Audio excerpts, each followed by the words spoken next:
So at the point of my challenging times, I needed a Christian body where I can join to at least help my faith and help my spirit. And at first, I was at peace. So the first Sunday I went to the church, they called first timers and I came out. They prayed for us. And then when we were standing there, the pastor of the church was like, I want to see you after the service. I told him I want to confide in him, to tell him one of my deepest secrets.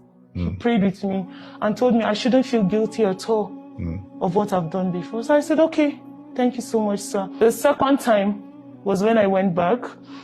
And then when I went back, he said I should meet him at the office. So I entered the office, he gave me water to drink. All of a sudden, I started feeling dizzy. I started feeling dizzy.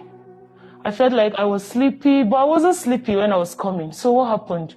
Is this the pastor or someone else? No, the pastor. The pastor. So they started telling me, you know, you're a beautiful lady. You have a very good body structure. Every man will want to come close. I wish I knew you before now. And I know I'm married, but then, like, do you mind if you can be more closer to me, like, be a friend? And I told him, sir, you're my father. I said, no. And then I stepped out. I reached home. I thought that was all. He started sending me messages, started sending me voice notes, started sending me pictures of his private areas. The first time he sent, I thought it was a mistake, and I replied, sorry, Pastor, I think this is not for me. And he was like, yes, this is for you. I just want you to understand the feeling I have for you. That's not the pastor. That's a wolf in sheep's cloth. He kept sending messages, kept calling every day. When I pick, the first thing he draws my attention is, Jesus loves you. Or he can call and say, let me pray with you today. I was led. And then at the end of the call, that's when he will now talk about love. Fast forward, he told me to come. So I went to the office.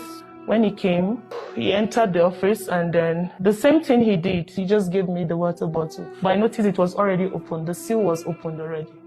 You drank it again? But I drank it. I was thirsty. You drank it again? I drank it. You drank it again? Yes.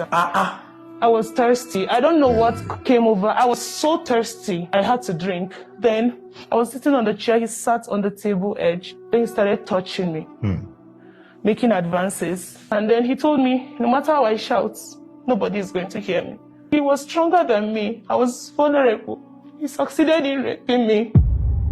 And when I came back to my consciousness, I was just crying. I was so emotional.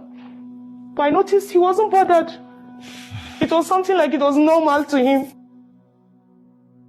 Immediately I go back home. I saw his call again.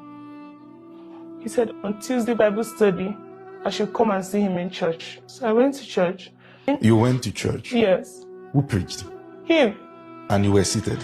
I was seated. And he was seeing you? He was seeing me. And he preached? He preached. What was the topic that day? He was preaching on how some pastors fall, luring other ladies, and how the spiritual life of the lady are not really strong. So he was encouraging the youths to be sensitive and not to just take spirituality casual. He was encouraging the youths to be on fire for God.